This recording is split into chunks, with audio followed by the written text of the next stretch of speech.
Anche tu fai parte di un team sportivo e hai bisogno di un nuovo kit? Crea ora la tua identità insieme a Dinicri Sportswear. Avrai subito un 50% di sconto e il riassortimento a prezzo bloccato. Oltre 300 sono le società che si sono già affidate a noi. E tu cosa aspetti?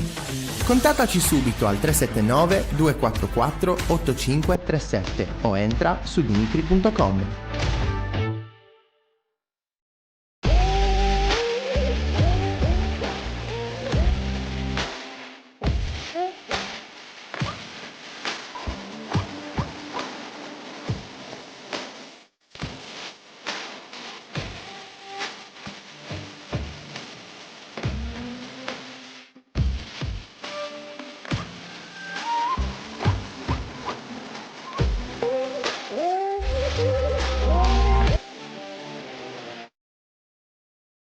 Buongiorno 131, la diretta, l'esclusiva, tutto in uno, ospiti speciali, non manca nessuno. Buongiorno 131.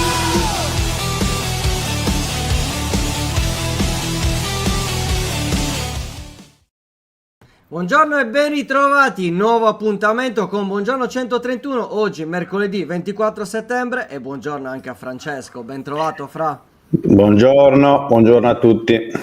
Tutto a posto? No, però andiamo avanti. Andiamo avanti. Allora, c'è subito polemica Fra, subito, Ecco. perché Stefano dice buona giornata a tutti, sperando che anche oggi Luca non stia pavoneggiando per il Fanta, ti sono vicino Francesco, io Ha entro in ben poco silenzio da stampa. pavoneggiarsi, ha ben poco da pavoneggiarsi. Il giovane di Leonardo. Salutiamo Giovane. anche Pier Giorgio. Un tempo, giovane un tempo, ovviamente. Un tempo che fu. Un tempo Cioè, lontano, esatto. Un tempo ormai lontano.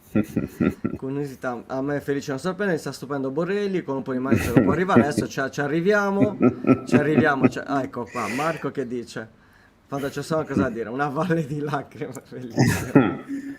Grazie Robby, grazie della vicinanza, che Roberta sa i motivi Ecco. per cui non è un buongiorno questa mattina, ma vorrei evitarmi querele e quant'altro e quindi Esatto, andiamo avanti. esatto. Andiamo Stia avanti. calmo direttore, mi raccomando. Diciamo stia calmo. solo che riguarda il servizio idrico integrato. Così. Ecco. Siccome ce ne sono tanti. Senza fare nomi, non ho fatto nomi, quindi non si può dire niente, non mi si può dire niente, quindi è anche una citazione di Conte, è vero, Esatto. ma anche una citazione di Stefano Rappone, dopo che ieri abbiamo avuto Sandro Cappai e abbiamo parlato un po' di tintoria, quindi E ci sta tutto. va bene, sì. Allora, Sergio dice, buongiorno ragazzi, oggi felici con Felici. Ebbene sì, dai, ci sta. Ieri grande ingresso da parte di Mattia Felici. Ne abbiamo parlato anche ieri, però è giusto fare un recap della sfida di Coppa Italia. Appunto 4-1, risultato che, se uno lo va ad analizzare, il risultato, il Cagliari comunque ha stradominato, partita senza particolari patemi, però c'è un primo tempo e c'è un secondo tempo, Fra. Sì, un primo tempo che sembrava poter essere veramente terreno di facile conquista per la squadra di Pisacane dopo il gol sul rigore di Gaetano che abbiamo visto prima nell'immagine del nostro mitico Luigi Canu, fotografo, e dopo 2 minuti 1-0 tutto in discesa. E invece no, perché poi è arrivato, o meglio, non è arrivato il 2-0 nonostante un paio di occasioni importanti, Chilixoi e l'altra con Roga Gaetano, su spunto dello stesso Chilixoi. È arrivato il pareggio di Vergani su calcio piazzato, altra lettura non perfetta da parte della squadra rossoblu in marcatura. È arrivata anche la traversa di Gelli sempre su calcio d'angolo, quindi insomma Sembrava un'azione fotocopia identica. Praticamente sì, con poi fine primo tempo anche l'infortunio di Zappa a complicare ulteriormente le cose. In realtà poi nel secondo tempo, come sono entrati un po' di titolari, penso a De Iola, penso soprattutto a Felici che ha spaccato la partita, ma anche allo stesso Esposito nel finale, perché poi è entrato nel 3 e nel 4-1 definitivi. Il Cagliari ha trovato un po' più di spazio, ha colpito con Borrelli per il 2-1 su una grande azione di Felici che veramente ha arato la fascia sinistra, cioè 3 o 4 sgasate delle sue veramente, veramente importanti, e poi ha trovato il 3-1, si è messo in proprio dopo l'azione con da destra a sinistra, no? Insomma, con il L'assist tocco, poi il possiamo finale dire di Idrissi. Idrissi, esatto, e infine il 4-1 finale, appunto, con il gol di Cavuoti dopo una grande azione di Borrelli sulla destra, 1-2 con Seba Esposito e sinistro secco sul primo palo. Insomma, diciamo che, come abbiamo detto ieri nel post partita anche con Roberto, un Cagliari che è un Pisacane soprattutto, che ha avuto tante risposte, la maggior parte positive, appunto abbiamo parlato di Felici, ma non soltanto, insomma, penso anche allo stesso Borrelli, a Cavuoti, anche a Idrissi, soprattutto nella ripresa, e altre negative, insomma, abbiamo già parlato di Marco Rog, che ha mostrato una volta di più tutte le sue difficoltà nell'essere competitivo nel calcio di oggi, quantomeno nel calcio italiano, e poi Kilixoi che ha ancora bisogno di tempo, di spazio, di condizione, di capire bene il calcio italiano, perché ieri dicevamo anche un'altra cosa, poi non ricordo se l'ho detta, mi pare di sì. È vero che il livello del calcio turco si è alzato negli ultimi anni, ma è un calcio che privilegia soprattutto gli attaccanti, i reparti offensivi e le azioni offensive. Quindi rispetto alla Serie A, in cui invece l'equilibrio continua nonostante tutto a fare da padrone, deve proprio strutturarsi tatticamente, secondo me, Kilixoi. Ma se ci pensi è un problema che hanno avuto tutti gli attaccanti giovani che sono arrivati dall'estero, sia a Cagliari che non soltanto. Pensa a Luvumbo, che è arrivato, che era totalmente anarchico a livello tattico e che continua a essere ancora un po' anarchico, infatti, tuttora, piano. anche se però, insomma, chiaramente negli anni ha imparato e si è data una certa disciplina, ecco, possiamo dire così. E quindi Kilixoi ha bisogno di un po' di tempo, ma ripeto, serve pazienza, lo avevamo detto e lo continuiamo a ripetere da subito, e continuiamo a dirlo tutt'oggi. Serve pazienza, calma, aggiungo, meglio avere queste difficoltà di inserimento, di ambientamento, bellino questa cosa quasi latinoamericana, spagnoneggiantes, dicevo, questi problemi di ambientamento ora, nel momento in cui il Cagliari sta andando bene di suo, cioè quindi non ha bisogno di un Kilixoi al 100%, ma Kilixoi può diventare davvero quel valore aggiunto che, chissà, insomma, io credo che, lo ridico anche oggi, io penso sinceramente che Kilixoi abbia veramente delle caratteristiche da potenziale campione, e serve tempo, e nel momento in cui lui arriverà nel suo massimo della forma sia appunto atletica che tattica, diciamo così, poi diventerà un giocatore molto molto importante. Freddo Sardina dice serve pazienza, calma, ma poi dovremmo riscattarlo a 12 milioni. Dipende, cioè, se è un giocatore che poi dimostra di valerli quei 12 milioni, perché non bisognerebbe riscattarto? Ma ti dico perché di non più, fare un pilastro del Cagliari del futuro? Ricordiamo anche l'anno scorso il discorso di Piccoli, era la stessa cosa all'inizio, ma sì. Figurati se poi lo dovranno riscattare a 12. Vediamo, è ovvio che come hai detto bene tu, la cosa importante è anche la situazione dove il Cagliari comunque sta funzionando, chi va in campo comunque sta facendo la differenza, perché ieri io direi anche sottolineare la prova di Borrelli, soprattutto nel secondo tempo, che comunque è un giocatore che si sbatte tanto, fa tanto lavoro sporco, se poi comunque riesce anche a segnare, insomma, direi che il suo percorso, ecco, di adattamento alla Serie A, ricordiamo che aveva giocato 20 minuti col Frosinone, parliamo proprio di una situazione dove si vedono delle migliorie, quindi c'è il tempo per aspettare chi ancora non è in forma.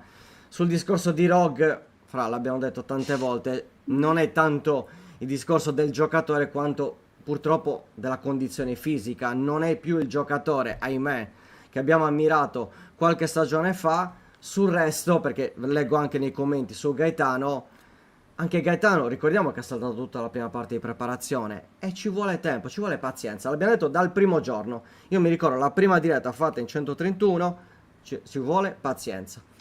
Ci vuole pazienza in una situazione del genere, direi che va benissimo, fra, non è una situazione allarmante. Quindi Sì, ci no, sta poi assolutamente. per rispondere al commento di Freddo Sardina che dice però Piccoli giocava, Piccoli non aveva alternative nel Cagliari dell'anno scorso Esatto. e quindi doveva Dovevamo giocare sperare che non si per fortunasse mai. forza fondamentalmente. E ora vedere Kilixoi in difficoltà e metterlo ogni partita in questo momento secondo me, soprattutto da titolare, dargli anche troppe responsabilità vorrebbe dire metterlo all'agonia. Io Certo. in questo momento la vedo così. Ma ritengo, su questo ci sto battendo da giorni e da settimane, cioè il Cagliari ci ha messo 1 milione sul prestito di Kilixoi.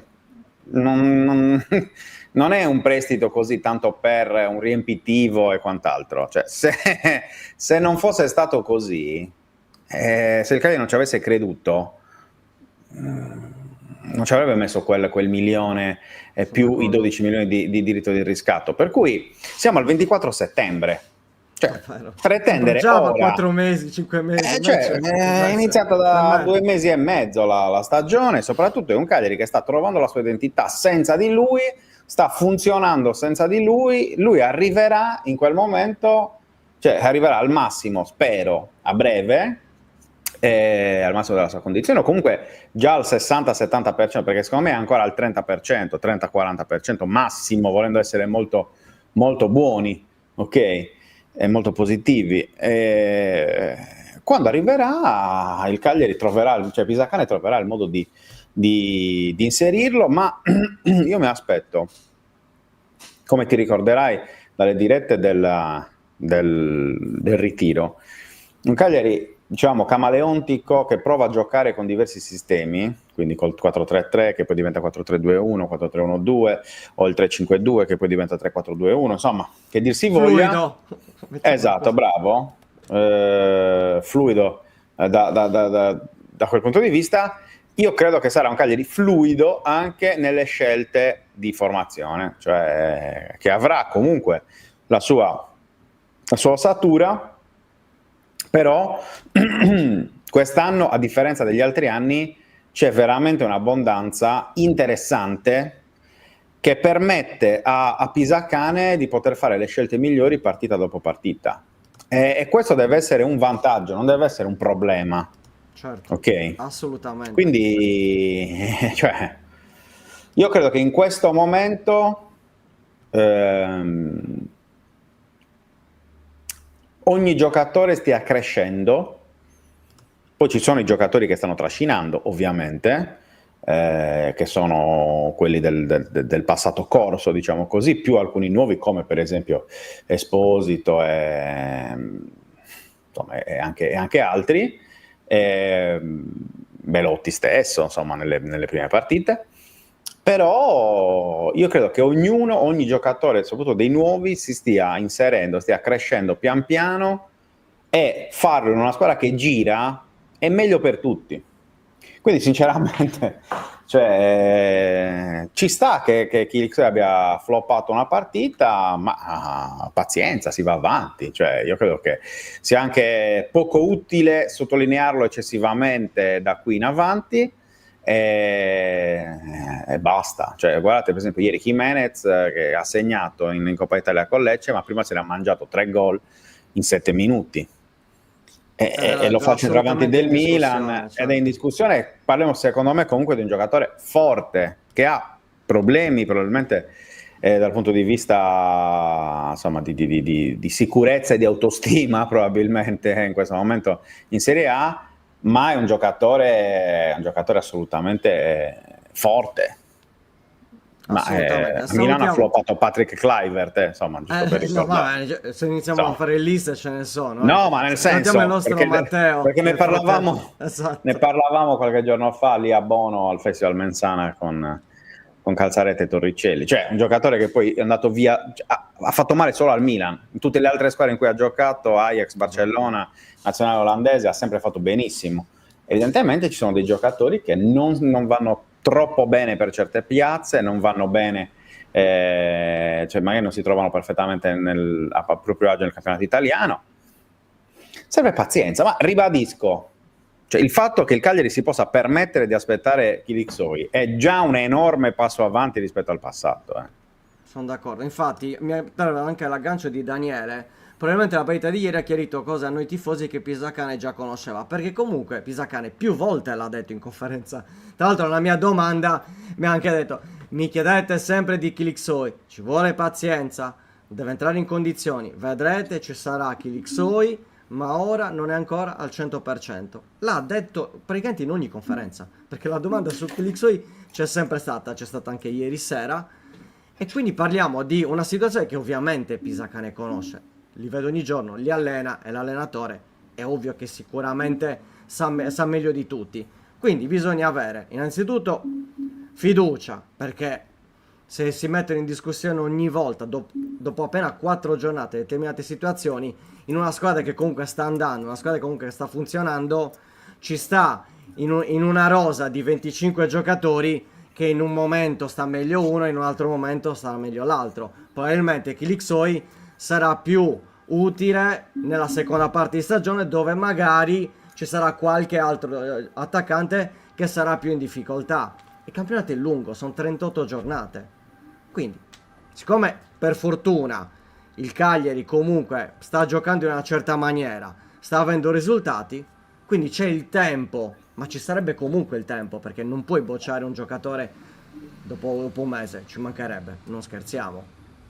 Sì, sì, ma poi aggiungo anche che per esempio il Cagliari sta utilizzando Esposito da seconda punta trequartista quasi, da veramente play offensivo come lo chiama Roberto, e in questo momento il Cagliari comunque segna grazie anche ad Esposito e sembra non avere neanche troppo la necessità dei gol di Esposito, cioè si può permettere il lusso di avere un giocatore come lui arretrato di 10-15 metri che fa un lavoro incredibile per unire centrocampo attacco, proporsi, dare soluzioni ai compagni e tutto. Cioè, io credo che sto vedendo un po' troppa negatività, ma adesso non è un atto d'accusa nei confronti dei nostri commentatori, ci mancherebbe. Dico proprio in generale, leggendo, vedendo, cioè mi sembra che ci si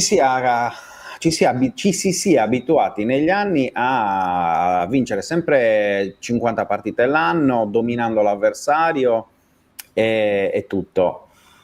Cioè, mi pare che a volte si pretenda un po' troppo, cioè è giusto pretendere sempre di più, cercare sempre di non accontentarsi, però cosa deve fare di più ora in questo momento questo Cagliari? Cioè io penso che tutti dovrebbero volare, tutti i tifosi del Cagliari dovrebbero camminare a 1 metro da terra.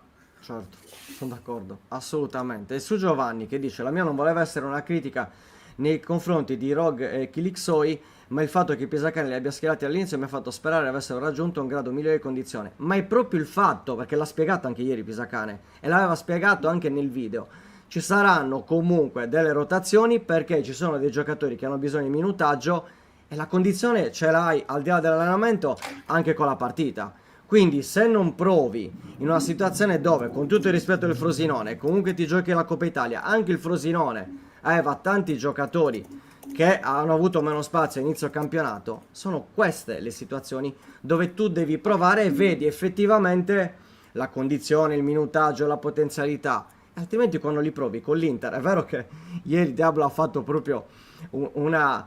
mettiamoli contro l'Inter, non contro il Frosinone, però in generale sono proprio queste le partite dove tu ti rendi conto di quale sia lo stato di quel determinato giocatore. Ahimè, l'abbiamo visto di Rog, ora probabilmente ci saranno meno domande relative a Rog, perché si è visto un po' qual è la condizione e qual è la situazione. Su Kilixoi abbiamo già detto, cioè quello che dico fra certe volte, ma questo è storicamente così, sembra quasi che ci debba essere una critica a prescindere, e questo lasciamolo ad altri secondo me, perché comunque qua si crea a Cagliari, in Sardegna, si crea comunque una trade union tra squadra, tifosi, anche media, ci mancherebbe, dove comunque ora, in una situazione del genere, dove sei a 7 punti, 4 partite, hai passato 2 turni di Coppa Italia, veramente andare a... non è che tutto rose e fiori, ma nemmeno una situazione dove dire che inizio, non ci aspettavamo un inizio così negativo.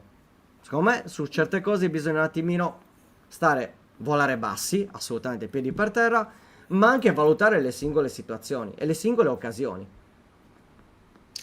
Sì, ma adesso Cristian dice: io capisco e accetto la questione ambientamento per Kilixo, e quello che trovo assurdo è che il fatto che a 20 anni ti presenti in un club di Serie A sovrappeso non è il primo, non sarà l'ultimo, e aggiungo, se il giocatore fosse stato al pieno della sua condizione, delle sue qualità e tutto, io penso che il Besiktas non lo avrebbe lasciato partire così a cuor leggero, mettendoci addirittura il diritto di riscatto che permetterebbe in caso di esplosione in Serie A comunque al Cagliari di prendersi totalmente il cartellino del giocatore, e quindi costringerebbe il Besiktas a rinunciarvi una volta per tutte. Cioè, effettivamente bisogna tenere conto di tutte queste situazioni e di tutte queste condizioni. Io direi in questo momento guardare partita per partita, guardare all'oggi senza stare eccessivamente a programmare futuro e quant'altro. Il Cagliari per una volta è in una condizione in cui il presente è positivo, il presente garantisce anche qualche certezza per il futuro, cioè, tutta questa negatività, tutti questi patemi d'animo, sinceramente io non li vedo, ripeto, e comunque sono anni che stiamo affrontando il Cagliari e che stiamo analizzando quelle che sono le stagioni rossoblu, per cui penso di poter dire anche che abbiamo una certa esperienza, abbiamo toccato il fondo l'anno della retrocessione con Mazzarri, insomma C'è stato di peggio. su via. Allora, abbiamo il nostro primo ospite. Eccoci. Lo facciamo entrare. Eccoci qua. Ciao Nico, ben trovato. Allora, Buongiorno, bentrovati. Vi vedo verdissimi. Aspetta. Siamo verdissimi. Guarda, così ti vedi meglio. Perché non essendo più giovani, capisci? Quindi l'età verde, allora siamo costretti ad avere il verde dietro di noi per cercare di ringiovanire in qualche modo. Come stai? Bene, dai, un 4-1 in Coppa Italia, così in ciabatte non si vede da tempo. Vero. Assolutamente. No, inizio subito, Luca, Vai, così, vai. per chiedere anche se anche Nicola sta respirando un po' quest'aria un po' strana, cioè tutta gente che non è felice, non si accontenta mai di questo inizio. Cioè, sì. Davvero. Capito? No, a me sembra francamente che tutti stiano cercando di non dire quello che pensano, e cioè che si respira un'area in realtà di entusiasmo difficilmente contenibile, che da qualche tempo avevamo smarrito. Ecco, forse dai tempi di Ranieri, ma era quel grande alchimista che ce lo faceva in qualche modo respirare più che i dati di realtà. A sto giro invece sembra diverso, sembra che le cose che succedono in campo, le prospettive che si aprono, lasciano andare a facili entusiasmi, visto che siamo ancora a fine settembre, però noi siamo una piazza che gli entusiasmi, seppur facili, seppur a settembre, secondo me deve goderseli, perché siamo abituati a soffrire un po' troppo, per cui lasciamoci andare. Esatto, volevo proprio arrivare a questo, cioè godiamocela un po' tutti, cioè, ripeto, anche noi della stampa. Luca, scusa, so che volevi iniziare tu, ti ho anticipato. No, ma ci mancherebbe. No, ma non si fa. Figurati. Innanzitutto, grazie Nico per aver risposto al nostro invito. Ti chiedo, è vero, questo discorso del Cagliari, il Cagliari che ha iniziato bene, Pisacane che comunque ogni partita c'è sempre uno step ulteriore del Cagliari, ci sono ancora degli errori, ma ci mancherebbe, siamo alla quarta giornata, anzi ci stupiremo del contrario. Però è anche vero che ogni partita trovi sempre un giocatore, un movimento, una situazione che magari non eravamo più abituati a vedere, perché noi abbiamo visto il Cagliari in queste prime 4 partite, ma anche in Coppa Italia, un Cagliari che non butta la palla, un Cagliari che lotta su ogni pallone, un Cagliari che diverte. E questo probabilmente l'avevamo un po' perso da tanti anni. Volevo capire tu cosa pensavi in merito, Nico. Ma ci sono un po' di valutazioni secondo me da fare.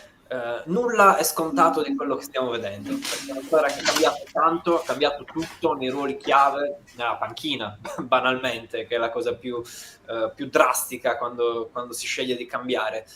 Eppure è una squadra che ha già dei meccanismi, che ha già uno spirito, una coesione, un modo di stare in campo, un modo di andarsi a prendere i risultati. Stando anche banalmente, ripeto, sulla partita di ieri, quanto tempo è che non vediamo il Cagliari in Coppa Italia dare un distacco così netto, una prova di forza così netta contro una squadra di un'altra categoria? Persino la partita di questo agosto, no? Era stata più faticosa, decisa dai calci di rigore, quindi sostanzialmente dal caso. Ieri no, ieri abbiamo visto il Cagliari contro una squadra di prima fascia della Serie B, che non aveva ancora perso, che stava dando dimostrazione di poter ambire alla promozione. Abbiamo visto sostanzialmente annichilirla con qualcosa che assomigliava a un equilibrio nel primo tempo e con una invece prova di superiorità nel secondo. Per cui sì, sono d'accordo con quello che dici, è una squadra che sa stare in campo, che diverte, che ha idee e che ha, rispetto agli anni scorsi, qualche risorsa in più oltre agli 11 titolari, perché il Cagliari è una squadra che quando effettua i 5 cambi mette dentro persone che possono spaccare la partita. Ieri lo ha fatto Felici, che lo aveva già fatto contro il Parma. C'è una serie di giocatori che per caratteristiche, quello che ci aspetteremo e ci aspetteremmo tutti dal Vumbo quando tornerà in campo, per caratteristiche, una volta chiamati in causa, soprattutto nei secondi tempi, soprattutto quando le squadre si allungano, quando il fiato viene a mancare, quando le maglie non sono più strette come nei primi minuti di gara, ecco, soprattutto in quelle situazioni possono incidere in maniera decisiva. Il Cagliari ha anche questo tipo di soluzioni quest'anno, cioè cambiare 5 uomini e anziché perdere qualcosa guadagnarci. Che è una novità rispetto anche allo scorso anno. Noi ricordiamo, lo diciamo sempre, l'anno scorso abbiamo sperato tutto l'anno che Piccoli fosse perfetto, perché non c'era un'alternativa. Quest'anno invece ci sono comunque tante alternative in più ruoli, quindi ben venga turnover, ben venga comunque il minutaggio per chi ha iniziato magari con meno titolarità, perché adesso parlare anche di 11 titolari ormai è quasi anacronistico. Certo. Nel senso che tutti gli allenatori, lo vediamo nelle conferenze, lo stesso Pisacane, non parliamo di 11 ma parliamo di almeno 16 giocatori che ruotano, quindi parlare di titolarità oggi, insomma, coi tempi siamo un po' indietro, ecco, bisogna parlare di una rosa che chiaramente non puoi avere tutti i giocatori in condizione, ma magari c'è chi è in condizione ora e chi sarà in condizione nel momento in cui altri verranno meno. E per me o per Nicola? Per tutti e due. Vai. Per tutti e due. Fra prima... No, allora io dico soltanto aggiungo soltanto un concetto a questo tuo ragionamento, che è proprio la dimostrazione, secondo me, il fatto che il Cagliari abbia una rosa di titolari, tra virgolette, allargata, è un passo in avanti enorme rispetto alle ultime 2 stagioni. Cioè, io credo che le stagioni con Nicola e Ranieri siano servite, forse anche al club, per cercare di trovare una nuova stabilità, sia dal punto di vista economico che proprio di struttura organizzativa. E quest'anno, ripartendo anche in panchina da un giocatore che già conosce perfettamente l'ambiente, che conosce perfettamente cosa voglia dire indossare la maglia del Cagliari, probabilmente questo processo di crescita è stato più semplice, invece che aspettare di nuovo l'ennesimo allenatore che arriva da fuori, che si deve adattare, che deve farsi accettare in qualche modo dallo spogliatoio, dalla piazza e quant'altro. E quindi il fatto che il Cagliari abbia 15-16 giocatori titolari, cioè, è un'altra prova del passo avanti fatto dal club. Non so, Nico, se sei d'accordo. Beh, totalmente, è anche figlia di un mercato che nell'ultima settimana ha portato da alcune delusioni cocenti a un hype mai visto, perché in quell'ultima settimana di agosto, come ci avete raccontato voi molto bene in quei giorni caldissimi, è successo di tutto, è successo che ci siamo disperati perché in 24 ore perdiamo un tesoretto di 16 gol quando vanno via Piccoli e Zortea, e poi si mettono a segno un paio di colpi decisivi che stanno già incidendo in maniera netta su questo avvio di campionato. Palestra che spacca le partite, che ieri è rimasto in panchina per 90 minuti, Foloruncio c'era già, ieri non l'abbiamo visto neanche giocare 30 secondi, Belotti che è già decisivo, per cui quest'anno non solo un allenatore che aveva poco bisogno, come dice Francesco, di inserirsi nell'ambiente, ma tanto bisogno in realtà di dimostrare di poter guidare una squadra di Serie A, quindi anche quella è stata una scommessa e un piccolo azzardo, ma anche un mercato che è stato capace di stravolgere il volto della squadra, rafforzarla, cosa che da qualche anno invece non si riusciva a fare, per cui possiamo dire che li hanno sino a questo momento azzeccate tutte, dopodiché ci sono 7 mesi che possono smentirci, ma se vogliamo proseguire sul mood della mattinata, e cioè di goderci una classifica che sorride e un turno di Coppa Italia estremamente favorevole, possiamo continuare a farlo, ecco.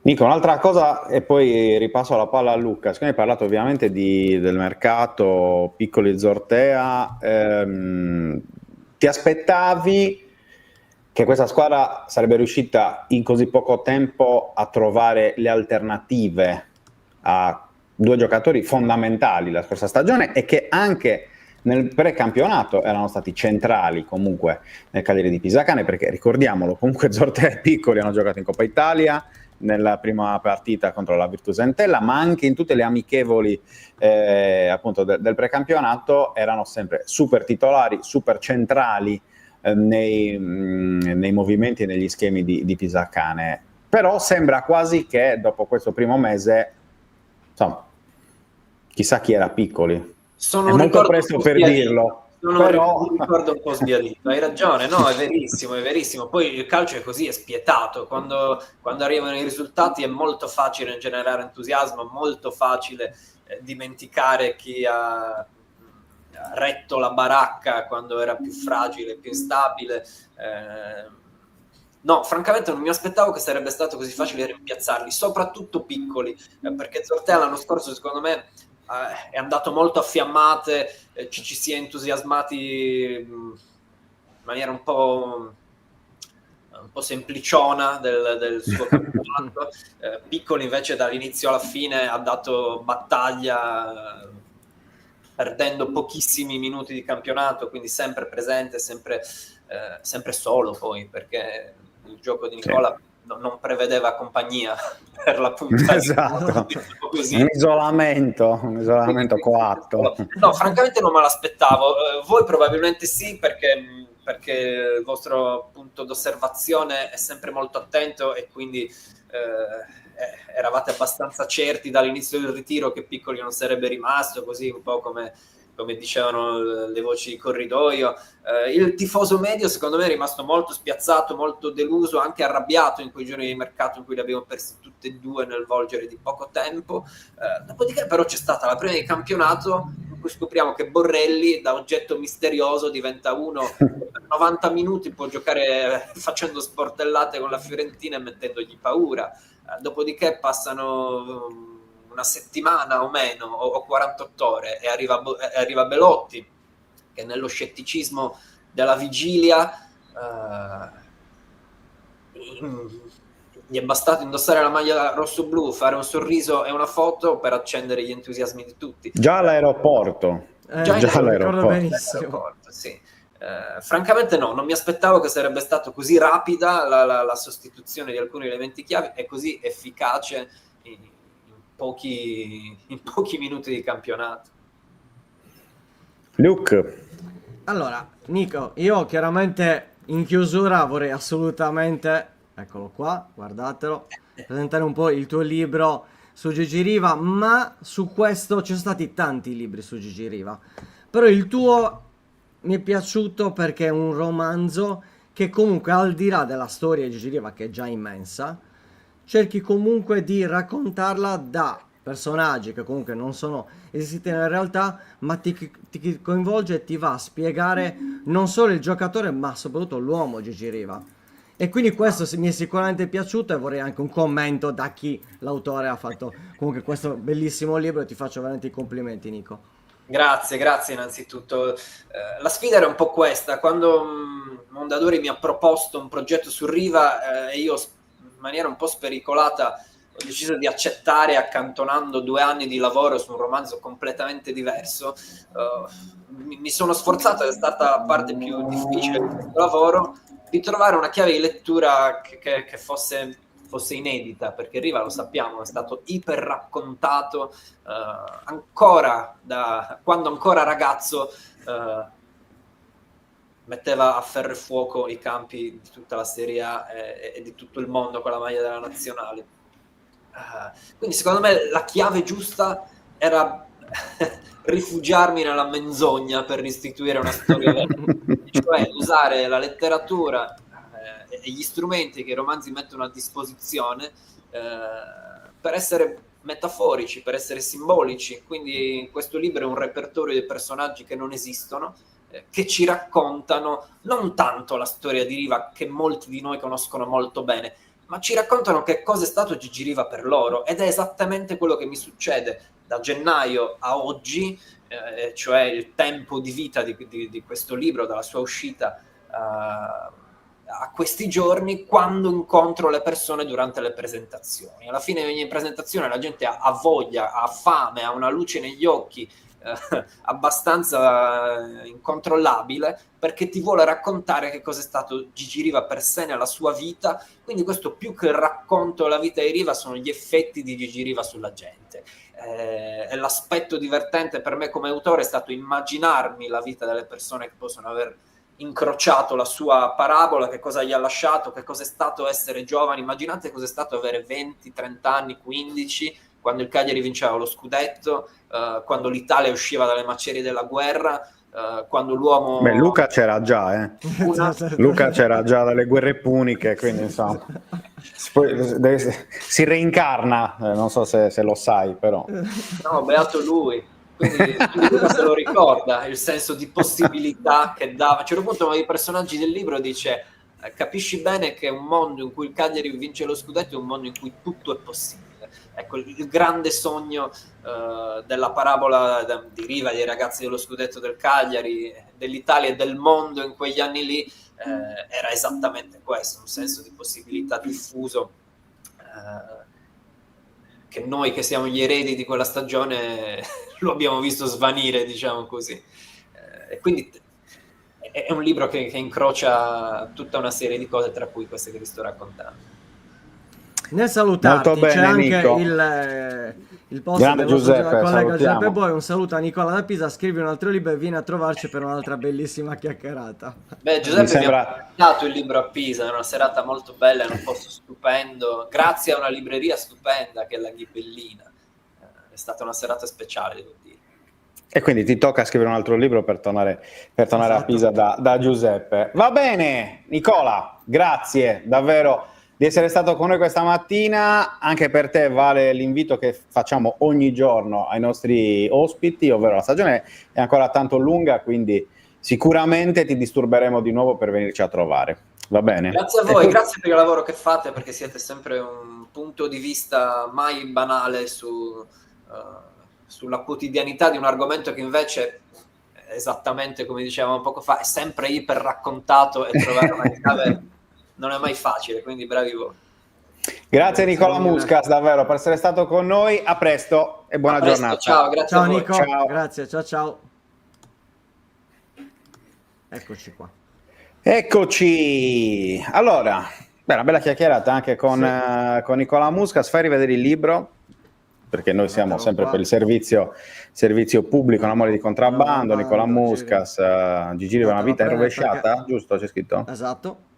Ok, e quindi insomma, se non ce l'avete Se non ce l'avete, abbiatecelo. Molto Però, interessante, molto esatto, nella seconda parte di questa puntata di Buongiorno 131 andiamo ad affrontare, restiamo sempre su Cagliari, dopo aver parlato di Cagliari Calcio, restiamo sul pallone, ma stavolta diventa la palla a spicchi e non la palla da calcio, perché dobbiamo parlare di Esperia Olimpia Cagliari, che insomma inizierà in questi giorni la sua nuova stagione di pallacanestro, e abbiamo come ospite Federico Manca, il coach dell'Esperia Olimpia Cagliari. Ciao Federico, buongiorno. Buongiorno. E grazie di essere con noi. E immancabilmente mi viene da dire, se si parla di pallacanestro in 131, Nando Mura, ragazzi, insomma. Ciao Nando, buongiorno, ben trovato. Buongiorno a voi, grazie. Ciao Fede. Ciao Nando. Non potevamo, Federico, non chiamarti, ti abbiamo ghermito settimana scorsa alla presentazione alle terrazze di Cala Mosca, e quindi eccoci qua. Intanto appunto grazie per aver accettato il nostro invito, e iniziamo subito con l'intervista col torchio, Nando, direi, no? Inizio io e poi passo la palla a te. Com'è stata quest'estate? È stata sicuramente è stata un'estate molto, e comunque anche più. Non ti sentiamo bene, Federico? Sì. No, perché salta un po' l'audio, quindi non so se forse è un problema di cuffiette, probabilmente. Provo a tanto. Prova a togliere, vediamo cosa Vediamo un succede, po'. che magari va meglio. Proviamo. Mi sentite? Benissimo. Perfettamente. Sì, sì, Ok. perfetto. Aumento un Forse attimo stavano l'audio. scaricando un attimo, forse Ok. poteva essere. Eccoci Quindi qua. un'estate calda sicuramente dal punto di Sì, vista eravamo in meteorologico. attesa- però. Eravamo in attesa di un possibile ripescaggio, visto che avevamo tutte le carte, tutti i requisiti giusti, che poi non è mai avvenuto. Ovviamente da questo dipendeva anche un pochino la costruzione della squadra, e niente, siamo ripartiti nonostante questa comunque possiamo chiamarla delusione, perché ci aspettavamo il ripescaggio, però siamo ripartiti poi con lo stesso entusiasmo per riprovarci, per riprovare a fare una bella stagione. Nando, come sono le premesse? È quello che voglio chiedere a Federico. Tu gli hai chiesto come è stata l'estate, io gli chiedo come sarà l'autunno, l'inverno e la primavera prossima. Cioè, la formula è molto selettiva, questo lo sappiamo, è una conference di 30 squadre suddivise in 2 gironi di 15, e soltanto una di queste salirà. Quindi la domanda non è come finirà il campionato, ma che campionato vi aspettate, che campionato volete fare, e com'è la concorrenza anche. Sì, diciamo che il campionato è molto impegnativo, perché è sempre più impegnativo. Hanno cambiato quindi ulteriormente i gironi, quindi andremo ad affrontare anche squadre come quelle campane che non conosciamo minimamente, se non appunto leggendo il roster che hanno costruito. E balza subito all'occhio che Avellino sarà la squadra da battere nel nostro girone, perché ha allestito un roster sulla carta veramente competitivo. Ha preso giocatori che hanno giocato esclusivamente in binazionale, quindi è veramente, tra l'altro Avellino, che era l'altra squadra aventi diritto al ripescaggio, quindi la beffa è stata che addirittura siamo finiti anche nello stesso girone. Nello stesso girone. Altre squadre che si sono rinforzate ulteriormente, anche delle laziali come Ferentino, come Viterbo, la stessa BK, che ha comunque una squadra molto giovane, un anno in più di esperienza, allenata comunque da Bonicioli, insomma un allenatore che non ha bisogno di... Non banale. Esatto, di presentazioni, giusto per concentrarci adesso sul nostro di girone, perché poi comunque verremo mischiate all'altro, dove anche lì ci sono delle corazzate come Reggio Calabria, come Monopoli, come Ragusa, insomma squadre di primissimo ordine. Noi non possiamo fare proclami se non quello di continuare a crescere e migliorare, e l'obiettivo è essere competitivi. perché come hai detto tu, con questa formula esageratamente selettiva, puntare alla promozione, certo che è un obiettivo, ma non, anche, dico sempre, anche costruendo la squadra con un budget illimitato, non puoi mai avere con questa formula la certezza di poter salire. Quindi l'obiettivo è essere competitivi sino alla fine, farci trovare pronti e continuare il nostro percorso di crescita. Ecco, ma io ho una curiosità da tempo che ti volevo chiedere. C'è stato questo addio di Maresca un po' inatteso, perlomeno sembrava che dovesse rimanere, e poi è arrivato Morgillo. Ecco, Morgillo è arrivato perché è andato via Maresca oppure sarebbe arrivato comunque, quindi lo spot di Ala Grande è un pochino, di Ala insomma è ancora un pochino scoperto, perché Morgillo è uno che gioca più vicino a canestro rispetto a Maresca. Sì, noi nella costruzione della squadra volevamo aggiungere quindi un altro lungo che andasse a sostituire Bartolozzi, quindi provando ad aumentare un pochino di qualità, e avevamo identificato in Morgillo il giocatore giusto, perché avendo il ruolo di 5 coperto da Thiam e il ruolo di 4 coperto da Maresca, Morgillo è un giocatore che può giocare comunque in entrambi i ruoli, e quindi sarebbe stato comunque l'incastro perfetto per, insomma, nella rotazione dei lunghi. Poi niente, insomma, giochi praticamente fatti, Edo, insomma, è arrivata un'offerta comunque molto importante, e diciamo A che Reggio Calabria. esatto, la Viola Reggio Calabria, e ha fatto altre scelte, però Morgillo era già comunque lì in fase insomma, di trattative, quindi sarebbe arrivato comunque a prescindere. Io faccio questa domanda, nel senso che ho letto che c'è stato anche tanto entusiasmo, oltre 600 tessere, oltre 600 abbonamenti. Allora, questo è sicuramente un ottimo punto di partenza, visto che l'Esperia Olimpia, insomma, storicamente a Cagliari ha sempre rappresentato tanto.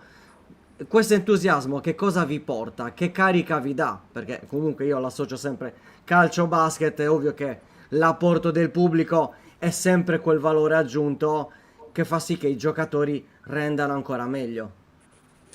Sì, ci deve dare una carica enorme, perché l'obiettivo era appunto trasferirci al palazzetto, era uno step comunque doveroso visto il grande Certo. entusiasmo che eravamo riusciti a creare, le tante persone che rimanevano fuori dalla nostra palestra.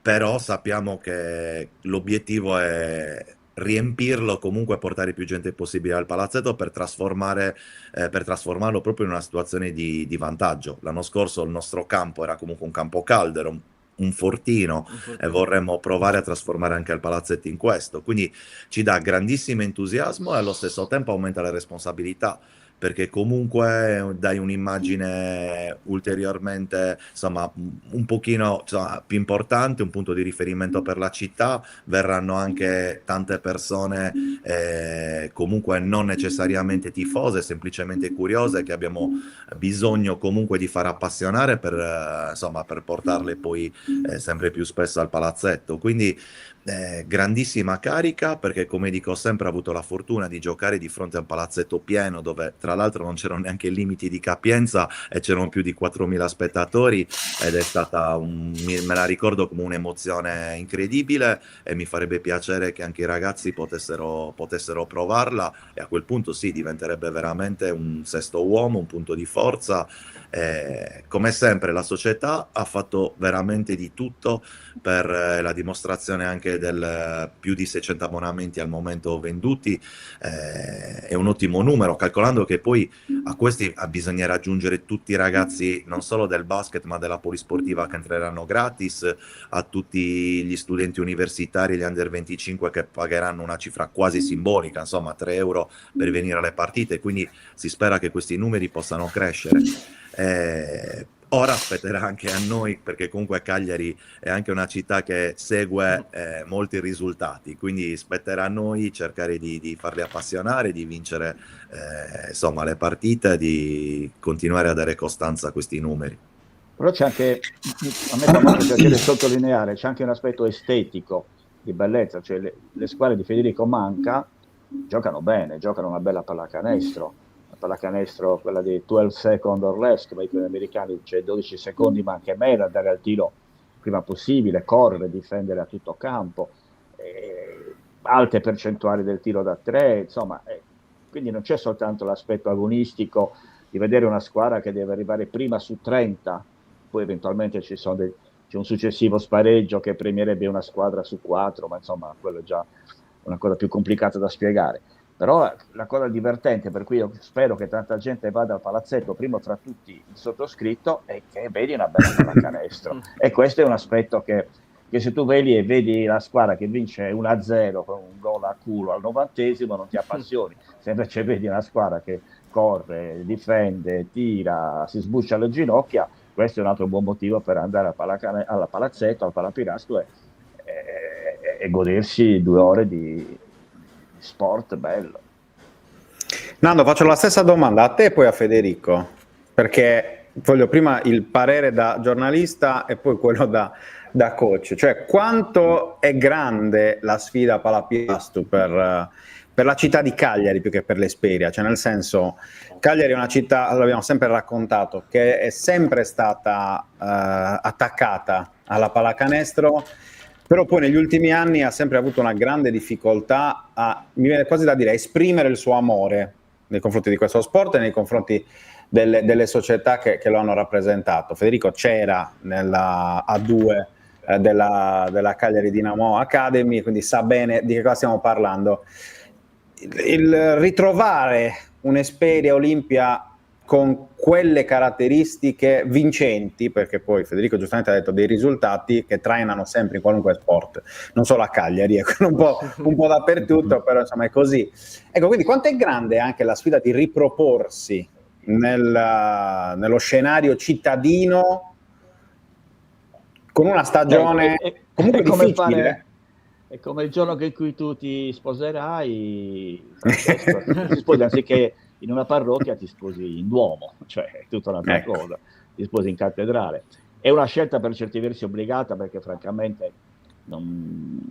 l'Esperia non poteva andare avanti nel Montemigi, che pure ti regala dei punti perché è un campo un po' complicato per chi viaggia, mentre si è sempre detto che giocare a palazzetto è anche un rischio, perché è un campo bello dove si gioca bene, quindi anche gli avversari rischiano di giocare meglio al palazzetto che non a Montemigi. Però è anche vero che se le cifre che diceva prima Federico le facciamo la somma, insomma ci avviciniamo abbondantemente sopra le 1000 persone. Poi sai, col palazzetto grande la gente magari non ha neanche bisogno di fare l'abbonamento, farà il biglietto di volta in volta, quindi 1000-1200 persone sono un traguardo eccezionale che metterà pressione. Poi, visto che al palazzetto si gioca meglio, giocherà meglio anche l'Esperia, su questo non ho dubbi. Fede l'ha detto Nando, quindi questa è legge, cioè Cassazione proprio, assolutamente. Non si torna indietro su questo. No, ma la presenza di una coppia di guardie, i 2 argentini, è eccezionale, insomma, sono 2 ragazzi da alta B nazionale. Poti, un'ala piccola che ha un grande tiro. Morgillo lo conosciamo, Tiam è tanti anni ormai qui. C'è una bella panchina poi, perché non trascuriamola mai, che è formata dai Picciau, dai Locci, da questi ragazzi che sono poi il cemento che tengono unita questa squadra. Quindi i presupposti ci sono. Poi sai, come i treni delle ferie dello Stato, si sa quando partono, non quando arrivano. Quindi noi sabato prossimo cominciano e sarà una lunga camminata, 28 partite di regular season, poi playoff mischiati, e poi va aggiunto, lui citava Campania, Calabria, Sicilia, cioè ci sono anche delle trasferte onerose sul piano economico ma anche sul piano fisico nervoso. Cioè, Viola Reggio Calabria verrà una volta in Sardegna, l'Esperia dovrà andare in Calabria, Campania, Puglia, quindi c'è anche questo piccolo, come dire, sovrappeso che non va trascurato. Per l'Esperia il campionato è più difficile anche per questo motivo. Fede? Sì, no, volevo ringraziare Nando e ricollegarmi a quello che ha detto. Noi era un nostro obiettivo comunque anche provare un tipo di pallacanestro che fosse coinvolgente per tutti. Perché comunque siamo partiti da zero, siamo partiti proprio da una C regionale dove militavano tutte le squadre appunto sarde, volevamo provare a distinguerci, iniziare a creare un qualcosa. L'abbiamo fatto anche perché oltre alle mie idee credo che un allenatore si debba adattare un pochino alle caratteristiche che ha la squadra, e noi avevamo quel tipo di squadra per giocare in quella maniera. Con grande intensità. Negli anni abbiamo aggiunto sempre qualche tassello che ci ha portato comunque a una modifica anche del gioco. L'anno scorso abbiamo aggiunto appunto un'ala forte come Maresca che prima non avevamo, quindi abbiamo iniziato a cambiare qualcosa. Quest'anno ulteriormente siamo in fase di costruzione e sperimentazione, perché comunque far coesistere Tiam e Morgillo è un ulteriore step, perché comunque Morgillo può essere un'ala forte ma tendenzialmente sempre più un 5, quindi abbiamo due corpi grandi che comunque occupano l'area, una cosa nuova per noi, quindi comunque cerchiamo sempre di aggiungere qualcosa. Quello che non deve mancare, io sono un allenatore poi molto diciamo che avendo delle richieste particolari, cercando di giocare tanto per letture, accetto l'errore, quindi comunque i ragazzi lo sanno, accetto l'errore, in fase soprattutto di costruzione sono cose che possono capitare, quindi lì lavoriamo su quello.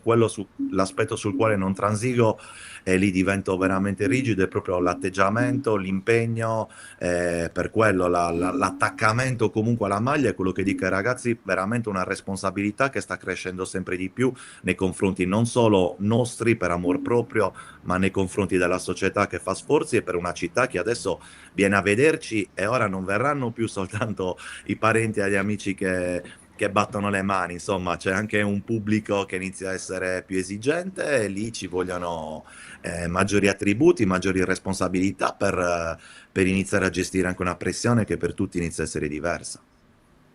Ma Marco Giordano arriverà un po' più tardi oppure è già pronto? Sappiamo tutti che quest'estate ha fatto un ulteriore intervento chirurgico al ginocchio, alle articolazioni, e si è un po' frenato, niente di grave, era una cosa prevista da tempo, che rientrava in tutto un discorso di recupero di questo giocatore che qualche anno fa ha avuto un gravissimo infortunio, ma ho la sensazione che non ci sia neanche tanta fretta di inserirlo precocemente, esattamente come avete fatto l'anno scorso, che avete iniziato a dargli minutaggi più ampi solo verso novembre-dicembre, se non ricordo male, per averlo poi in gran forma.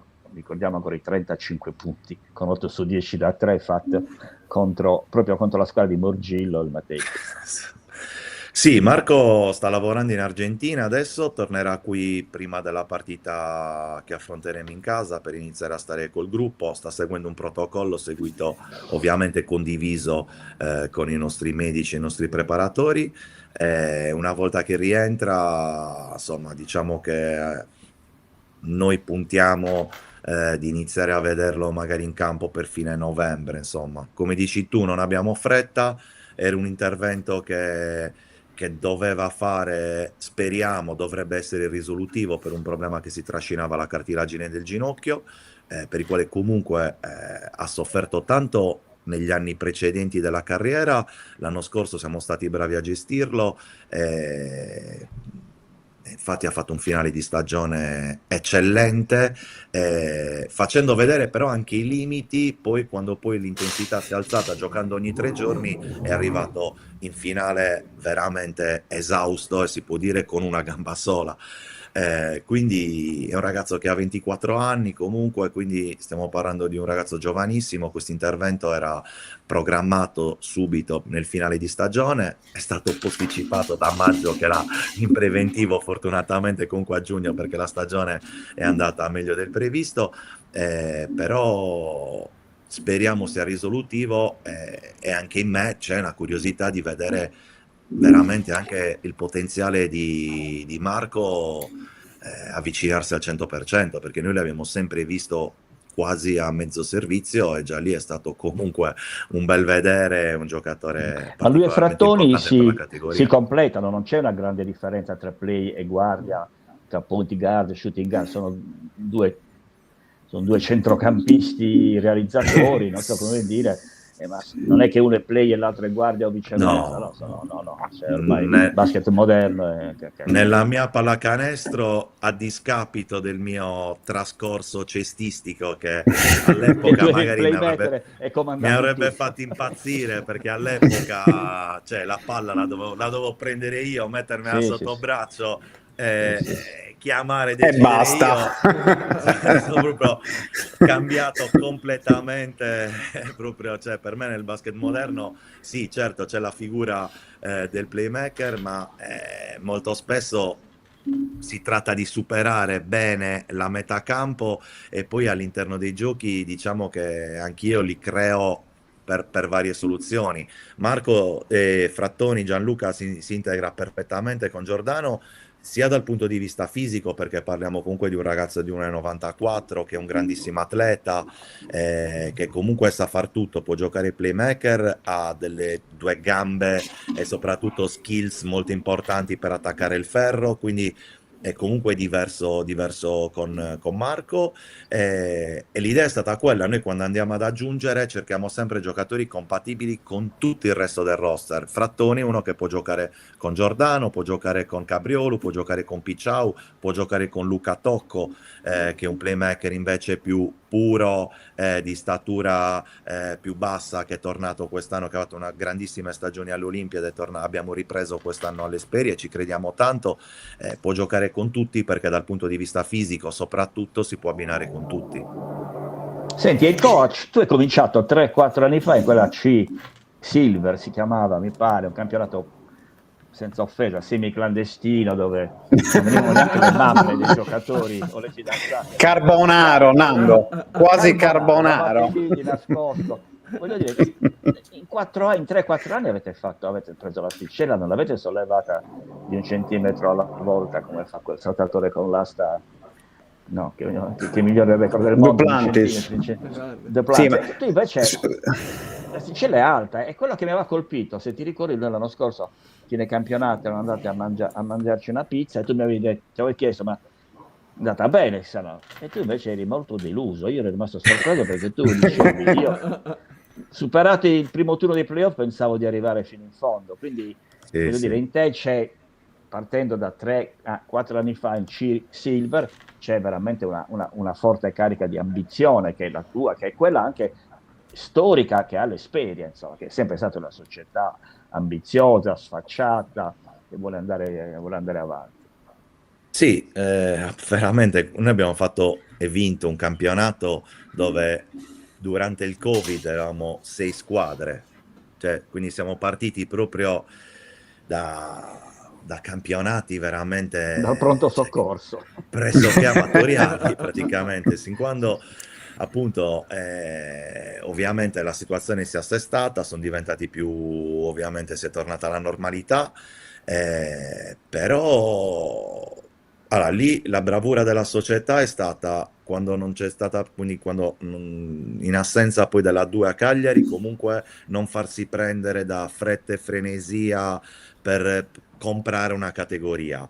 E a quel punto ci siamo seduti e abbiamo cercato la strada sicuramente più rischiosa, però più efficace per provare a crescere. Abbiamo buttato giù un elenco, un roster di ragazzi che all'epoca avevano 19, 20, 21 anni, che però potessero crescere negli anni. Non siamo mai stati la squadra più forte, compreso quando abbiamo vinto i campionati regionali, la Serie C, non siamo mai stati la squadra più forte. Però vedevo dei ragazzi che comunque avevano la mia stessa ambizione, mi seguivano, si allenavano come matti e che avevano grandissimi margini di crescita. E così è stato. Il problema è che questa crescita, cioè noi stiamo sottovalutando una cosa che anche per i ragazzi è una difficoltà estrema, perché parliamo di ragazzi che hanno vinto una Serie C e non erano i più forti, ma sono stati bravissimi e hanno vinto una Serie C. Hanno partecipato a una C-Gold, che era un campionato equivalente a una B2 di adesso comunque, perché era girone laziale, veramente impegnativo, neanche il tempo di assestarsi in quel campionato, e per la riforma dei campionati o lo si vinceva o si tornava in una C regionale, e quindi sono stati bravissimi ad adattarsi a vincere comunque una C-Gold. Siamo arrivati a una B interregionale, si sono dovuti adattare a quel livello, neanche il tempo di adattarsi, abbiamo fatto una finale, quindi Hanno un buon l'asticella allenatore, forse sale. hanno un buon allenatore, non lo so. No, vabbè. Il segreto è quello. Ecco, però I- noi critichiamo sempre l'Academy, la Dino Academy, perché non la considerava nessuno, però dobbiamo dire una cosa, che tu hai fatto 2 anni da vice in A2. I tuoi dirigenti più importanti, i fratelli Zucca, ma anche altri ragazzi, preparatori atletici, altri ragazzi che si sono occupati di aspetti più amministrativi, cioè è stato come fare un master, altro che il corso a Bormio che hai fatto quest'estate, cioè tu per 2 anni hai vissuto in una società di A2, i tuoi colleghi, vice allenatori, preparatori atletici, manager, dirigenti, accompagnatori, quindi quell'esperienza credo che vi sia servita Assolutamente. tantissimo. Assolutamente, esperienza per tutti, consapevolezza di essere comunque, quando facevamo questi campionati, noi eravamo consapevoli di avere come modo di lavorare, come organizzazione, qualche categoria di vantaggio, perché comunque lavoravamo già così, cioè in una C regionale avevamo già comunque un'organizzazione di ragazzi assolutamente non professionisti, ma una professionalità incredibile e sapevamo che avevamo tanti margini di miglioramento. Quindi per me la consapevolezza di aver avuto comunque un maestro come Riccardo Paolini che mi ha dato la consapevolezza di poter fare comunque questo mestiere, perché mi ha dato da subito tanta responsabilità e mi ha fatto credere che questa potesse essere comunque per me una strada importante.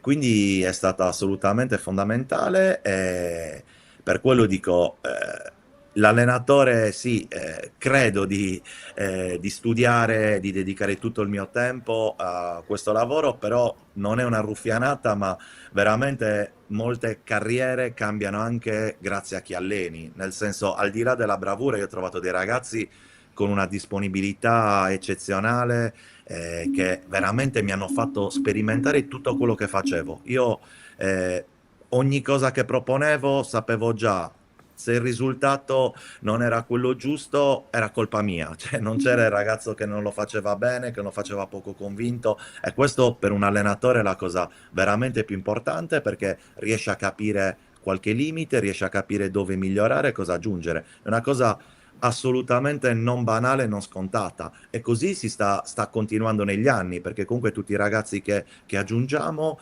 vengono in un contesto collaudato, si fidano, si mettono a disposizione, e continuiamo a crescere anche per questo motivo. Bene, siamo quasi in chiusura, Federico. Ci sono un paio di domande che sono rimaste e ringrazio Matteo Porco e Matteo Cardia, ovvero il nostro team basket all'interno della redazione di 131, che ci aiuta ad arrivare fino a dove non arriviamo, e di solito ci fermiamo molto al poco dopo l'inizio del cammino. Va detto, no, per onestà, cioè, perché poi potremmo vendere fumo, ma lo sapete che noi siamo estremamente onesti da questo punto di vista, grazie anche a Nando, che ovviamente poi è insomma colui che completa il tutto. No, Luca, c'era la domanda sul derby, giusto? Esatto, perché io però voglio farla un po' più generale, nel senso che Ecco, coach, prima... occhio a dove stai andando, guarda che No, devi... no, vabbè, chiedo non perché discostarti da quello che è il tuo seminato, te l'ho detto 1000 volte. No, io faccio sempre il parallelismo, perché Vai, hai vediamo. parlato all'inizio del fatto che alcune squadre della Campania non le conoscete, e quindi chiedo in che modo si studiano gli avversari, perché non so esattamente il meccanismo nel basket, e la collego poi al fatto che quest'anno comunque c'è una nuova squadra sarda, Sennori, che comunque 2 squadre nello stesso girone, e come vedi il derby, qual è un po' la situazione, quindi da un punto di vista di studio delle squadre avversarie, hai detto che comunque in Campania è difficile sapere come gioca l'avversario, mentre c'è comunque Sennori che conoscete bene, e come hai visto questo derby. Allora, Dopo averlo già fatto in amichevole 2 Esatto, volte, 2 volte, ricordiamo, esatto. E l'ultima Allora- l'avete anche vinta, tra l'altro. Allora, è difficile nel senso che non abbiamo termini di paragone, perché anche guardando le partite, se una squadra non conosci neanche l'avversaria, hai dei riferimenti non facili da cogliere. E in questo caso la prima giornata andiamo veramente alla cieca, ma per il semplice motivo che è una squadra che non conosciamo, una squadra che ha cambiato tutti i giocatori, almeno 8-9 decimi sono diversi, ha cambiato anche l'allenatore. Quindi se non riesci a reperire un filmato di di un'amichevole giocata, andiamo veramente alla cieca e ci basiamo soltanto sui nomi dei giocatori che conosciamo, ma non sappiamo come sono messi in campo. Poi durante la stagione diventa ovviamente più facile perché ho lo scouting report, guardi le partite, i video e quindi diventa tutto più semplice analizzare. Per quanto riguarda Sennori, ripeto, è sì, una Cenerentola, nel senso che è una neopromossa, ma è una squadra che ha già comunque basi solide, una bellissima realtà, è anni che ci provava, aveva una squadra già competitiva, perché comunque ha affrontato già una Serie C e con un roster estremamente competitivo. Ha aggiunto qualche giocatore nuovo. Si tratta di adattarsi a un campionato che comunque è diverso, è difficile, è una fisicità diversa, un'organizzazione diversa, anche la qualità degli allenatori avversari comunque si alza, ti giocano contro per essere molto... eh, però ha tutte le carte per fare una buona stagione. L'entusiasmo sarà fondamentale perché adesso abbiamo parlato del nostro pubblico, ma loro già in Serie C giravano la Sardegna con tantissime persone, hanno riempito il Palaserra di Migni, quindi stiamo parlando di un entusiasmo enorme e sono convinto che i ragazzi si adatteranno poi al campionato. E mi ricollego al discorso di prima. I ragazzi, quando c'è un punto di riferimento, una categoria di riferimento, si adattano alla categoria e diventano giocatori di quella categoria. Per tanti anni non si sono prodotti ragazzi, non per incompetenza degli allenatori o per mancanza di talento, di voglia dei ragazzi, come la banalità della stragrande maggioranza afferma, ma perché non c'erano dei punti di riferimento delle categorie. Sennori sarà un altro punto di riferimento, i giocatori loro, sardi, usciranno, si esprimeranno e faranno una bella stagione perché questo insomma la situazione richiede. Ecco, l'ultima, Fede, poi prima di lasciare la chiusura come sempre a Nando, questa è la domanda che ci suggerisce Matteo Cardia. Nando ha già detto del corso fatto quest'estate a Bormio, no? Che ha concluso di fatto il tuo percorso per diventare allenatore proprio nazionale, quindi intanto quali sono anche le sensazioni dopo questo traguardo raggiunto e soprattutto la domanda di Matteo è se tu ti guardi indietro a guardare anche il panorama sardo, se ci sono altri ragazzi che possono percorrere questo cammino appunto verso quel tipo di titolo e di traguardo. Di ragazzi soprattutto a Cagliari, perché lui dice, cioè, chiaramente di allenatori o giocatori? Esatto, di allenatori. Perché guarda Carlini, per fare un esempio banalissimo, Allora, la Dinamo Sassari, cioè a Sassari magari è un po' più facile in questo momento. Il ragionamento è su Cagliari, diciamo così, perché non era stato molto chiaro. Questo è un aspetto fondamentale, un punto che meriterebbe un'altra trasmissione, però cerco di essere breve. E parto da un esempio. Io sabato c'era un memorial a Sassari organizzato in maniera veramente eccezionale da ragazzi eccezionali e io sono stato invitato il sabato mattina per fare un clinic.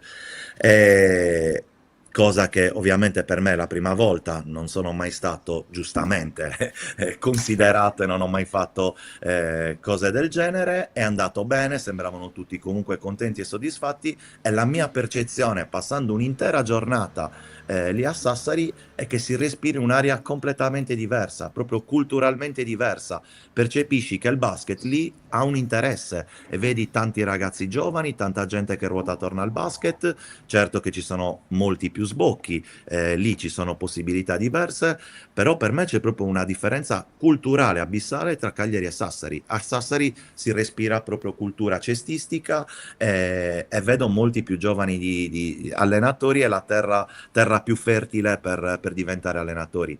Qui a Cagliari, devo essere sincero, vedo meno, non so, interesse, è brutto dirlo, però sicuramente meno entusiasmo, meno opportunità.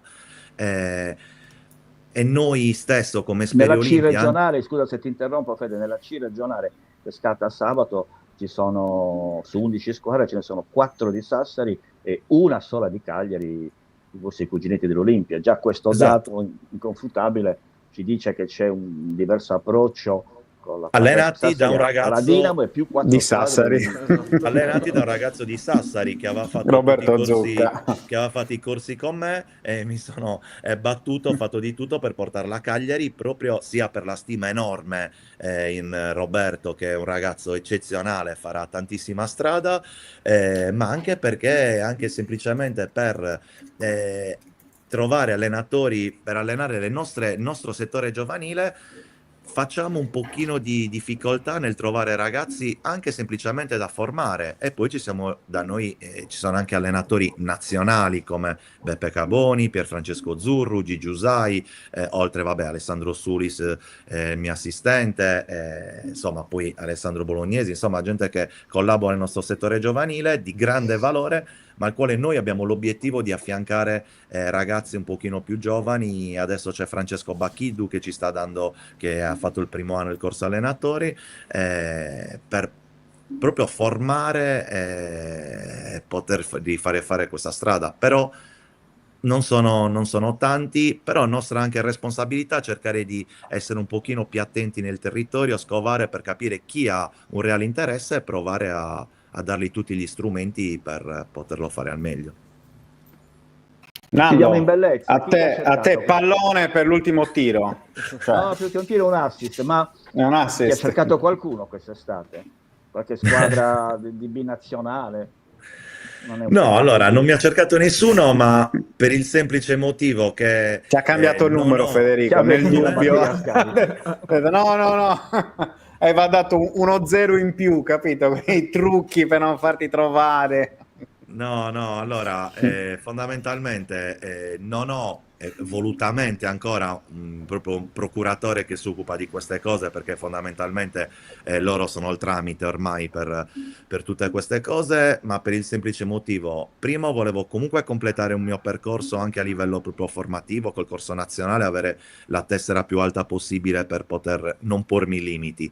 Secondo, perché ancora comunque qui con l'Esperia l'ambizione, la stima è reciproca, l'ambizione va di pari passo, e credo che ancora ci possa essere un percorso assieme. Detto questo, è un lavoro per me e l'ambizione è alta, e non sappiamo mai cosa può succedere un domani, però al momento le ambizioni mie dell'Esperia sono le stesse, viaggiamo sulla stessa frequenza e pensiamo che si possa ancora costruire qualcosa assieme. Finché c'è questa sintonia e unità di intenti, non mi pongo un limite temporale. In una società uno anche dopo un anno può avere una scadenza se non vede che il progetto può essere comunque condiviso, se le cose non vanno bene.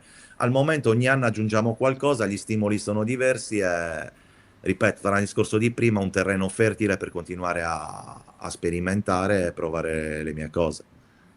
Ma senti, tu porti l'Esperia in binazionale e il giorno dopo ti chiama una grande squadra anche di A2, di A1 che ti chiama per andare a fare il vice, oppure che ti affida una squadra di binazionale. Hai portato l'Esperia in binazionale e te l'alleni anche, oppure a quel punto può essere un buon motivo per dire ok, il ciclo è chiuso, adesso io vado, oppure non so, magari il ciclo si era appena aperto. Cosa fai? Chiamo i fratelli Zucca e gli chiedo un'offerta più alta. Poi, dopodiché... No, scherzo.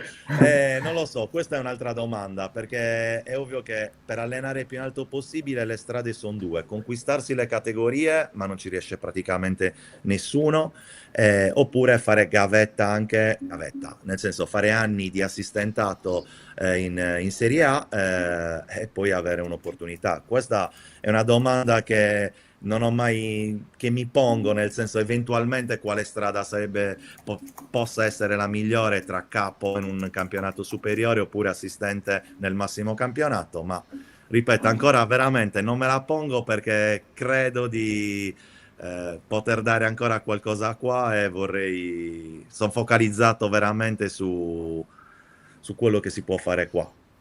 E poi tanto sei ancora un ragazzo, Fede, siamo giovani, quindi c'è ancora tanto da dimostrare. Senti, ma il Cagliari l'hai guardato? Lo stai guardando? Lo stai seguendo in questo periodo? Allora, O sei totalmente concentrato sul... No, vabbè, io sono Non dovrei dirlo, magari tagliate questa parte e poi per le No, ma registrazioni perché? future, No, ma se io e guardo, invece... se in TV c'è una partita infima di Serie A e una partita bella anche di Eurolega di basket, io mi guardo il calcio. Poi, no, perché il basket alla fine me lo godo, nel senso me lo guardo con calma, mandando avanti, indietro, analizzando le Certo. situazioni, ma io sono un appassionato di calcio, malato di fantacalcio, tifosissimo Attenzione. purtroppo di Non calcio. dovevi dire questa Non do- cosa, non dovevi dire la roba del fantacalcio. Attenzione. Per me Ti il sei calcio rovinato è- con le tue stesse mani, Federico, perché qui abbiamo Per me il calcio è una malattia. un pazzo che è lui, dov'è? Sotto Ecco. lì, dov'è? Luca, cioè che è esperto di fantacalcio, quindi Vi parlerò cioè, di un nostro fantacalcio Eh. continuativo che è un regolamento molto particolare con contratti Tra un giorno ti estremi. invitiamo- manageriale. un giorno, Sì, un molto giorno ti invitiamo a manageriale, Fanta questo- 131. Un giorno ci sediamo, andiamo a mangiare. Sì, sì, e molto veramente volentieri, questa malattia molto di un volentieri. fantacalcio che facciamo. Bellissimo, grande. Quindi Molto quando bene. posso guardo il Cagliari, ma non ancora tra tornei e altre non sono riuscito a guardare una partita intera del Cagliari. Molto Però bene. spero di Va farlo a bene. breve.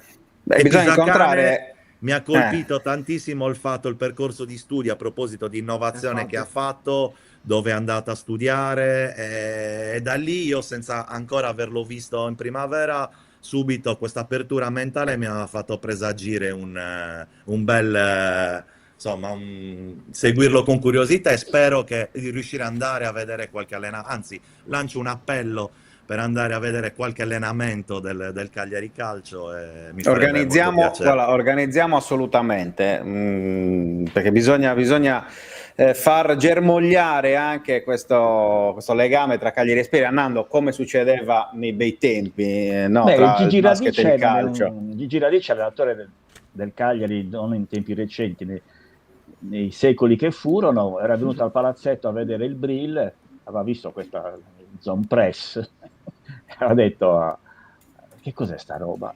Zone press, come si fa? E insomma, la settimana dopo aveva cominciato a far giocare prima il Cagliari per poche settimane, poi col Torino che vinse lo scudetto facendo la zone press. Cioè tra calcio e basket ci sono tantissime, no? Il lato debole, il backdoor, la diagonale, cioè ci sono tanti I calci tante cose piazzati. affini. Calci E piazzati. quindi sarebbe Adesso i bello se blocchi una volta al sui calci mese piazzati. Esatto. Bellissimo. Esatto, se adesso. Federico e Guarda. Pisacane e Fabio Pisacane si incontrassero a parlare di questo. Io Organizziamo. ricordo un Bella. episodio velocissimo che riguarda la pallavolo, addirittura Trapattoni mi aveva detto che quando lui allenava l'Inter aveva visto una volta e aveva due centravanti, Altobelli e Serena, aveva visto la pallavolo che faceva quello schema in cui uno saltava ma non schiacciava e poi schiacciava quello dietro. E Trapattoni, che non era un deficiente, si era innamorato di questa cosa e ha detto, io il giorno dopo ho cominciato a provarla in allenamento, cioè fate il cross da fondo campo e tu Aldo salti ma non la colpisci e dietro arriva Altobelli che la colpisce. Una cosa molto elementare, perché poi il calcio è molto più elementare della pallacanestro, però che ci sono delle affinità. Il fatto che un allenatore di basket a livello di Federico sia anche un profondo conoscitore di calcio è una cosa che secondo me l'ha aiutato moltissimo a capire certe dinamiche, a capire certi meccanismi e a far giocare così, quindi bene, e a far vincere le proprie squadre. Molto bene, ragazzi. Allora, grazie davvero per questo bel approfondimento anche sulle Spere Olimpia Cagliari, la nuova stagione. Mi raccomando, seguite perché noi la seguiremo ovviamente, ma anche voi che ci state seguendo, andate al palazzetto anche solo comprando il biglietto senza fare l'abbonamento, così non vi volete impegnare, ma secondo me una volta che andate poi dopo rimpiangerete di non aver fatto l'abbonamento. Grazie Federico Manca, Grazie a coach voi, delle Spere grazie Olimpia mille. Cagliari. Grazie mille. Grazie a Nando Mura, ci vediamo per un caffè Nando noi in questi giorni, Quando ovviamente vuoi. te lo preannuncio così. E Fede, ovviamente anche per te vale sempre il solito invito, ci rivediamo durante la stagione perché tanto è lunga, Molto quindi volentieri. ci sarà Un piacere. tanto da commentare. Quindi grazie Federico Manca e grazie a Grazie Nando a voi. Mura, buona giornata Grazie a mille. voi. Ciao, grazie. Grazie, ciao. Luca, chiudiamo, andiamo verso la chiusura e una bella puntata. Lo diciamo dopo ogni puntata, va detto questo. Però ogni giorno ci sono. A parte che nuove tu ti stai scoperte. facendo una cultura di sport sardo, Esatto, grazie a Buongiorno incredibile. 131, che è veramente. E il mio praticantato prosegue. Bravissimo, cioè praticamente ti stiamo formando dentro questa trasmissione. È un dare e avere, bisogna capire cosa sto dando, però quello è superfluo. Intanto sto Esatto, avendo. stai dando, ti vanti del fantacalcio, quindi già Non solo è questo. vero, Ricordiamo non è il primo vero. commento di oggi, ricordiamolo. Com'è che era quello di Stefano? Si sta pavoneggiando, esatto, non pavoneggiarti perché i pavoni fanno brutta fine, lo sai. Esatto, hanno fatto fine bruttissima. Esatto. Quindi no. Esatto. Comunque Esatto. ho dato solo 3 secondi, tra l'altro, apro e chiudo e domani ne parliamo meglio. Sì. Noi non abbiamo parlato di Fanta 131 perché martedì No. avevamo messo c'è stata la manomissione, l'avete visto Siccome ho tutti fatto quanti in schifo, diretta. siccome ho fatto schifo, Ricordate c'è stata la questo, censura. Ricordate, C'è stata la c'è censura. stata una manomissione dall'alto, ok? Sì, Dove va detto che io- questa cioè, settimana in redazione credo che tutti abbiamo fatto praticamente schifissimo. Leggevo un po' così, però vabbè, insomma, passerà. ci sta, sì, ma da questa settimana Perché sarà quasi tutti esattamente abbiamo puntato l'opposto. su Ken, quasi tutti abbiamo puntato su Ken o su David e che in questo momento non stanno pagando come investimenti. Vediamo. Vedi, intanto Va Manuel bene. dice il gallo ogni mattina canta. Speriamo Il di Gallo canterà alle 3 questo pomeriggio, esatto, giusto? esatto. E infatti l'aggancio non è casuale. Non è Ci sarà banale. la conferenza stampa del Gallo Belotti. Peccato avere solo una o due domande a disposizione, perché io farei una puntata solo sul Gallo Belotti. Però, insomma, vediamo un po' di decidere quale domanda andare a fare per cercare un po' di capire Perché il esattamente. Gallo? No, vabbè. Queste domande. Spero che non ci Ma è sia una questa storia domanda. bellissima. Ascolta, ma Vabbè. Va bene. vorrei entrare un po' più in profondità sul giocatore. Che Molto secondo me bene. lui è, al di là del giocatore, è una bravissima persona. Lo vedi, io vado molta empatia. L'aeroporto quest'anno, posso dire, sino adesso l'empatia ha funzionato, perché Esatto. ho avuto delle buone vibes, però chiaramente Cioè, te li sei ripetiamo. presi tutti così a faccia. Ma chi era quello che avevi bloccato in Esposito. palestra? Esposito. No, Seba! Proprio Grandi braccato. amici dai tempi di Castellammare, certo, Esatto. me lo immagino. Il 94 è preso in omaggio a te per la tua vera età biologica, cioè fondamentalmente il 94, gli anni di Luca Di Leonardo, vampiro di redazione. Va bene, allora quindi noi ci vediamo tanto dopo, perché appunto c'è da raccontarvi la presentazione di Andrea Belotti, quindi seguite il live testuale su 131 e poi ci troviamo domani per Buongiorno 131, l'ultima puntata della settimana. Sarà un giovedì bello carico, tanti eventi, tanti impegni, ma non vi spoileriamo ancora Fanta 131 nulla. ci sarà, questo sicuramente. Ritornerà all'orario Esatto, alle 19, orario canonico, perché tanto non ci sono altre dirette, quindi siamo sereni e tranquilli e ci guadagniamo mezz'ora che insomma tendenzialmente Esatto, sempre fa utile. bene, insomma è sempre utile in questo Sempre periodo. in Va ottica bene? preparazione. Perfetto, perfettissimo. Bene. Grazie mille, grazie a tutti, siete stati tantissimi anche oggi, vi ringraziamo Grazie ovviamente a chi ci del seguirà supporto. anche in replica. Esatto. E poi niente, ci vediamo domani mattina per l'ultima puntata. Domani diciamo che ci sarà una puntata dedicata anche alla prossima partita del Cagliari, che è contro l'Inter. Vediamo un attimino chi avremo ospite, ecco qua. Esatto, Comunque, esatto. ci siamo. Va bene. Poi domani vi aggiorno se torna all'acqua in via Cadello, va bene? Esatto, queste info utili. Questo- Lo possiamo questo mettere è anche come fondamentale. sottopancia. Le info di ogni mattina per capire un po' come muoversi, info stradali, info Invece meteo. info acqua per capire. Beh, quarta notte negli ultimi 8 giorni senza acqua, comunque, così giusto perché è bello. Non è Perché è simpaticissimo, bello. mettiamola No, così. tutt'altro. Sono d'accordo. Va bene. A Grazie domani, mille, ragazzi. grazie a tutti. Buona giornata. Ciao. Andiamo con la Sigla. sigla. Ciao.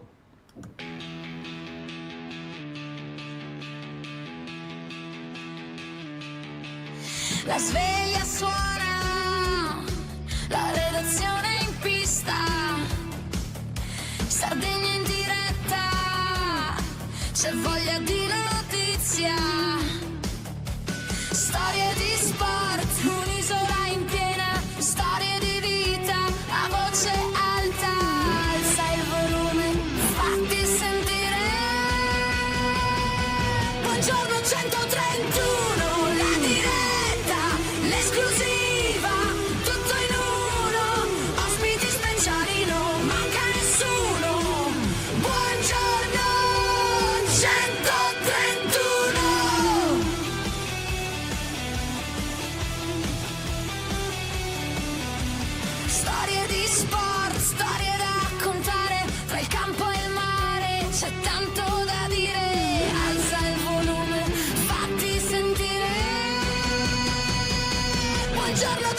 131, la diretta, l'esclusiva, tutto in uno, ospiti speciali, non manca nessuno.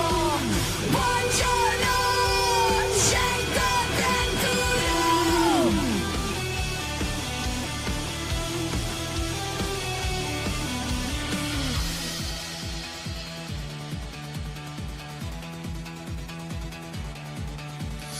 Alza il volume, fatti sentire la Sardegna voce, è pronta a stupire, un ritmo che batte, che non vuol finire.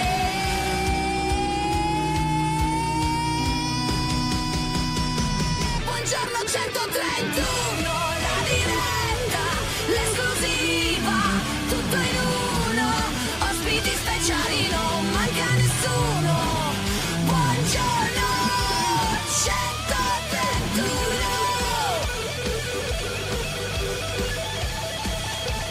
131.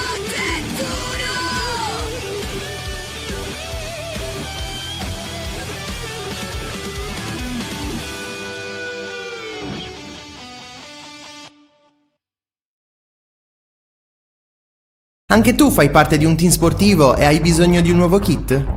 Crea ora la tua identità insieme a Dinicri Sportswear. Avrai subito un 50% di sconto e il riassortimento a prezzo bloccato. Oltre 300 sono le società che si sono già affidate a noi. E tu cosa aspetti? Contattaci subito al 379 244 8537 o entra su dinicri.com.